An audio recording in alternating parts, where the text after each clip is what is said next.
Hello everyone, আজকে আমরা এমন একটা গুরুত্বপূর্ণ বোর্ড কোশ্চেন নিয়ে আলোচনা করব যেটা 2016 সালে আসছে কি কুমিল্লা বোর্ডে, আর 2017 সালে আসছে কি যশোর বোর্ডে। অর্থাৎ এই যে চেঞ্জিং সেন্টেন্সটা আছে এটা 2016 সালে আসছে কুমিল্লা বোর্ড, আর 2017 সালে আসছে যশোর বোর্ডে। আজকে আমরা এই চেঞ্জিং সেন্টেন্সটা নিয়ে আলোচনা করব এবং এটা সমাধান করার চেষ্টা করব। এক নম্বর প্রশ্ন হচ্ছে কি, দে ফট ফাইট, ফাইটের বিট হচ্ছে কি fought for the country with a patriotic zeal. বলছে এটা কম্পাউন্ড করতে, এটা বলছে কি কম্পাউন্ড করতে। আমরা জানি কি কম্পাউন্ড করতে শুধু আমাদের একটা লাগে কি এন্ড লাগে। কম্পাউন্ড করতে আমাদের একটা কি লাগে এন্ড লাগে। তাহলে আমরা দে ফট ফর দ্য কান্ট্রি, দে ফট ফর দ্য কান্ট্রি এতটুকু এই কান্ট্রি পর্যন্ত যেভাবে আছে ওইভাবে সেম ভাবে লিখবো। এভাবে দে fought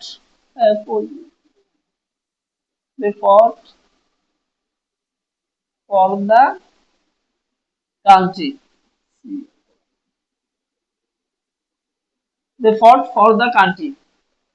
আমাদেরকে বলছে কি কম্পাউন্ড করতে, কম্পাউন্ডে আমাদের লাগে কি কম্পাউন্ডে আমাদের একটা লাগে এন্ড। এখন এই কান্ট্রির পরে আমরা যোগ করব end, E and D end. কেন এন্ড যোগ করলাম, কারণ আমাদেরকে বলছে কি কম্পাউন্ড করতে। তারপরে আবার বাকি অংশ সেম যেভাবে লিখবো, with a patriotic zeal, with এ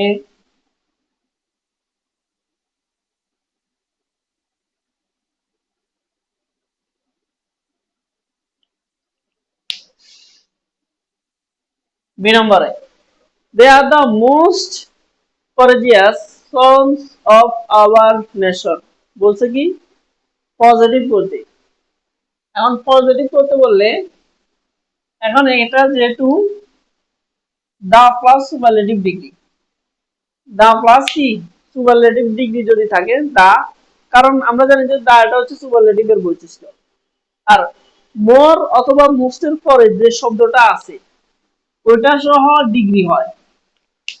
মোর অথবা মোস্টের পরে যে শব্দটা থাকে ওটা সহ হচ্ছে কি ডিগ্রি। যদি দা প্লাস সুপারলেটিভ থাকে, দা প্লাস সুপারলেটিভ থাকে, প্রথমত আমাদেরকে লিখতে হবে কি পজিটিভ করার ক্ষেত্রে আমাদেরকে লিখতে হবে নো আদার, নো আদার, ও দিয়েছে no other.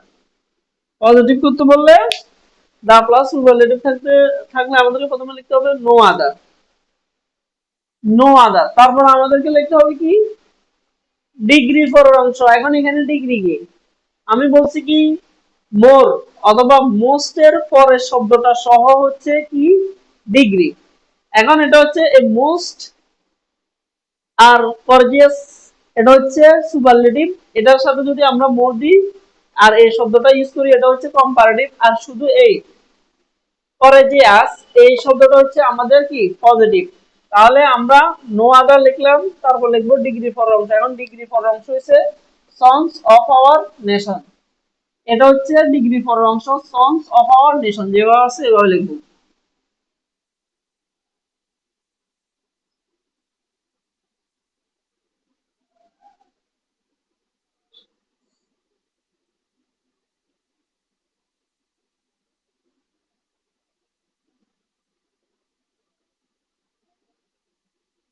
Sons of our nation. তারপর আমাদেরকে লিখতে হবে কি টু বিবার, টু বিবার প্রশ্নে যেটা থাকে ওটা লিখবো এখানে। এখন এখানে আছে কি এখানে যেহেতু দা হচ্ছে সাবজেক্ট, দে দে হচ্ছে প্লুরাল, এই জন্য এখানে টু বিবার বসছে আর। কিন্তু এখানে আমাদের নো আদার এটা হচ্ছে সিঙ্গুলার, এই জন্য এখানে আমাদের টু বি ভার্ব হিসেবে বসবে ইজ। নো আদার যেহেতু সিঙ্গুলার এই জন্য এখানে টু বি ভার্ব হিসেবে বসবে কি ইজ। তারপরে আমাদেরকে পজিটিভ করতে বললে সব সময় লিখতে হবে কি S dot dot S. Is এর পর আমরা লিখবো কি এস। তারপর লিখবো ডিগ্রি, ডিগ্রিকে মোর বা মোস্টের পরের শব্দটা হচ্ছে কি ডিগ্রি। এন্ড পজিটিভ হচ্ছে শুধু মোস্ট বাদে যে শব্দটা হচ্ছে ওটা হচ্ছে ডিগ্রি। পজিটিভের ক্ষেত্রে মোর বা মোস্ট ইউজ হয় না। মোর বা মোস্ট ইউজ হয় সুপারলেটিভ আর কম্পারেটিভের ক্ষেত্রে। এখন এখানে শুধু মোর বা মোস্ট বাদে যে এই শব্দটা আছে এটা হচ্ছে আমাদের কি ডিগ্রি।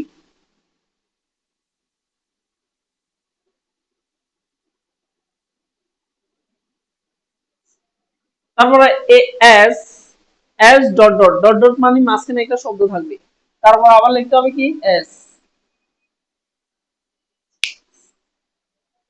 তারপর লিখতে হবে কি আমাদের বাকি অংশ। প্রথম সাবজেক্ট কি আছে দে, দে দেওয়া আছে ওভাবে লিখবো। তাহলে এটা আমি আবারও রিপিট করতেছি। যেহেতু এটা বলছে পজিটিভ করতে বললে দা প্লাস সুপারলেটিভ যদি থাকে, দা প্লাস সুপারলেটিভ কিভাবে বুঝবো? প্রথমত দা এটা হচ্ছে সুপারলেটিভ এর বৈশিষ্ট্য, আর মোস্ট এটাও কি সুপারলেটিভ এর বৈশিষ্ট্য। তাহলে এই দুইটা থাকলে আমরা বুঝবো যে এটা সুপারলেটিভ। তখন আমাদেরকে প্রথমে লিখতে হবে নো আদার। নো আদার লেখার পর আমাদেরকে লিখতে হবে ডিগ্রির পরের অংশ। এখন ডিগ্রি কে মোর বা মোস্টের পরে যে শব্দটা আছে ওটা সহ হচ্ছে ডিগ্রি। এখন ডিগ্রির পরের অংশ হচ্ছে sons of our nation, sons of our nation. তারপর আমাদেরকে লিখতে হবে টু বি ভার্ব। এখানে টু বি ভার্ব আছে আর, যেহেতু এখানে সাবজেক্ট আছে দে, দে হচ্ছে প্লুরাল, দে মানে তারা, তারা হচ্ছে প্লুরাল এই জন্য বসছে এখানে আর, কিন্তু নো আদার হচ্ছে সিঙ্গুলার এই জন্য এখানে টু বি ভার্ব হিসেবে বসছে কি ইজ। তারপরে আমাদেরকে পজিটিভে সবসময় এস ডট ডট এস দিতে হবে। পজিটিভে সবসময় এই এস ডট ডট মানে মাঝখানে একটা শব্দ থাকবে, শব্দ কোনটা ওটা হচ্ছে ওই ডিগ্রি যেটা আছে ওটা। পজিটিভে কখনো মোর বা মোস্ট বসে না, মোর বা মোস্ট ছাড়াই যে শব্দটা আছে ওইটা বসে। তারপর আবার দিতে হবে কি এস। তারপর আমরা আবার প্রথম দিকে যাব, প্রথম দিকে গিয়ে সাবজেক্ট যেটা বাকি আছে ওইটা লিখবো। সি নম্বরে everybody admires and respects them greatly বলছে কি এটা প্যাসিভ করতে বলছে।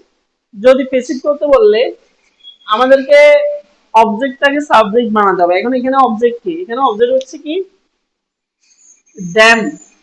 আমরা যদি অবজেক্ট যদি না চিনি তাহলে আমরা ভার্বের পরে যে শব্দটা আছে ওটা হচ্ছে অবজেক্ট। অ্যাডমায়ার একটা ভার্ব, রেসপেক্ট একটা ভার্ব, যেহেতু এন্ড এর পরে আগে পরে দুইটা শব্দ আছে এই জন্য এগুলা হচ্ছে ভার্ব। দেন আর গেটলি এটা হচ্ছে আমাদের অতিরিক্ত অংশ। তাহলে অবজেক্টটা এখানে আছে দেম, দে দেম, দের অবজেক্টিভ ফর্ম হচ্ছে দেম। এখন এটাকে যদি আমরা সাবজেক্টে নিয়ে আসি, দেম এটাকে যদি আমরা সাবজেক্টে নিয়ে আসি আমাদের হবে দে, দে। তারপর আমাদেরকে গ্রামাটিক্যাল রুলস অনুসারে বসাতে হবে to be verb. To be verb দের সাথে কি বসবে দে আর, যেহেতু এটা ভার্বের বি1 অর্থাৎ প্রেজেন্ট টেন্সে আছে। অ্যাডমায়ার্স এন্ড রেসপেক্টস এটা হচ্ছে ভার্বের বি1 অর্থাৎ প্রেজেন্ট টেন্সে আছে, এই জন্য দের সাথে কি বসালাম দে আর, অর্থাৎ অবজেক্টকে সাবজেক্ট বানালাম, তারপর টু বি ভার্ব বসালাম, তারপর হচ্ছে ভার্বের বি3। এখন এখানে ভার্ব কে এই অ্যাডমায়ার এন্ড রেসপেক্ট এই দুটো হচ্ছে ভার্ব। এখন এগুলো হচ্ছে ভার্বের বি1, এগুলোকে আমাদের বানাতে হবে ভার্বের বি3। বি3 বানাতে হলে আমাদের কি করতে হবে শুধু এর সাথে অতিরিক্ত একটা ডি যোগ করতে হবে। এখন এখানে এস কেন, কারণ এটা সাবজেক্ট থার্ড পারসন সিঙ্গুলার এই জন্য এখানে এস, এই জন্য এখানে এস। এখন admired D M I R E D admired এটা হচ্ছে ভার্বের বি3 এন্ড রেসপেক্টেড এটাও ভার্বের বি3। তাহলে nobody sorry they are admire and respected.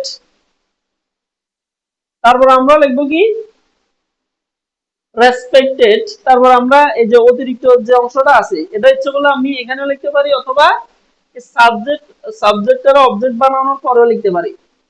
তাহলে দে are admire and respected greatly. এখন মন চাইলে গ্রেটলি আগেও লেখা যায় পরেও লেখা যায়।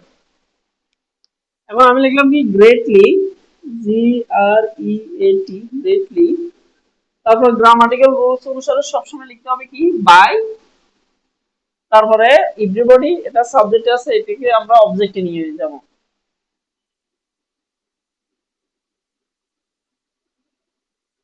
everybody। তারপর ডি নাম্বার আছে কি, nobody denies their contribution to their motherland। Interrogative বলতে বলছি, ইন্টারগেটিভ একদম ইজি। ইন্টারগেটিভে যদি নো ওয়ান নোবডি অথবা নান থাকে, নো ওয়ান নোবডি অথবা যদি নান থাকে, ইন্টারগেটিভে যদি প্রথমে নো ওয়ান নোবডি নান থাকে, তাহলে আমাদেরকে এই তিনটার পরিবর্তে আমাদেরকে লিখতে হবে, এই তিনটার পরিবর্তে আমাদেরকে লিখতে হবে হু। নো ওয়ান নোবডি নানের পরিবর্তে আমরা লিখবো কি, এই ইন্টারগেটিভে এগুলোর পরিবর্তে আমরা লিখবো কি WHO হু। এই নোবডির পরিবর্তে আমরা লিখলাম কি হু। আর ইন্টারগেটিভে কোনো চেঞ্জ নাই, বাকি অংশ denies their contribution to their motherland, অর্থাৎ সেম যেভাবে আছে আমরা সেম ওভাবে লিখবো। তাহলে হু ডিনাইস দেয়ার contribution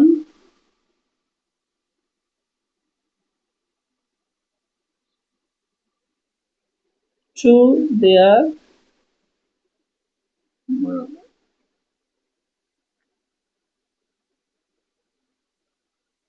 যেহেতু ইন্টারগেটিভ করতে বলছে, ইন্টারগেটিভ আমাদের একটা কথা মনে রাখতে হবে, শেষে একটা ইন্টারগেশন অর্থাৎ প্রশ্নবোধক চিহ্ন দিতে হবে শেষে আমাদেরকে কি, আমি এটা টোটালটা করলাম কিন্তু শেষে প্রশ্নবোধক দিলাম না, তাহলে এটা আমাদের ইনকারেক্ট, এটা আমাদের হবে না।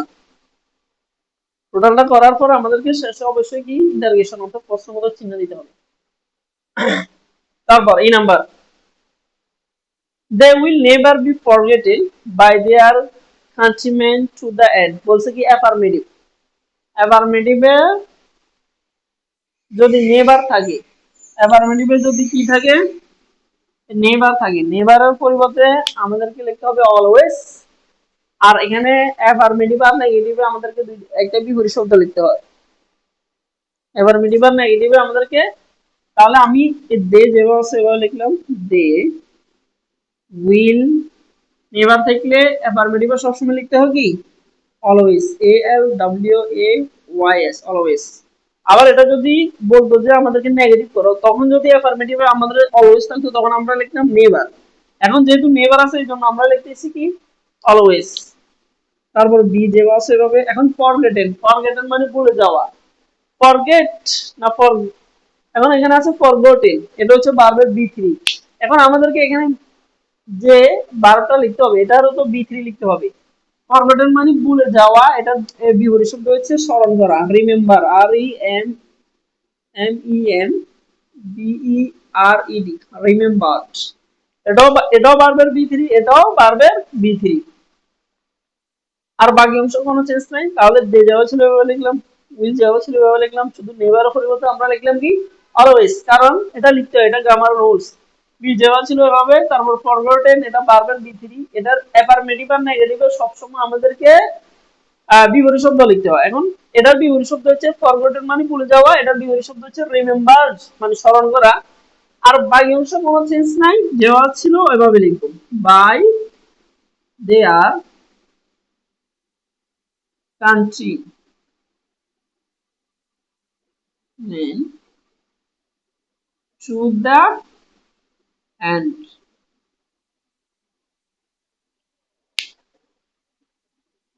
Two the end. ওকে, আশা করি সবাই বুঝতে পারছো। Okay, thanks everyone.